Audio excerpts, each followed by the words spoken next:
In today's video, I want to show you how to use Instagram Instants feature which recently launched in a new Instagram update. First, you have to simply open up the Instagram app.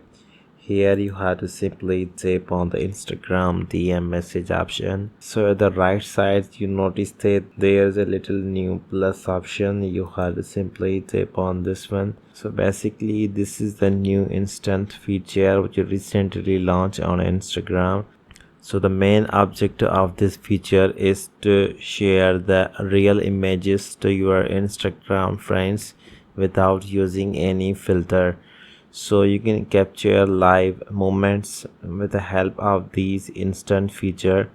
So here I want to just capture a photo, and after that you can select the specific type of audience. So here I want to select close friend only, and here I want to capture this instant. So here, so you notice that I have captured two instances. So here you notice that I have successfully uploaded two instances on my Instagram with help of this new instant feature.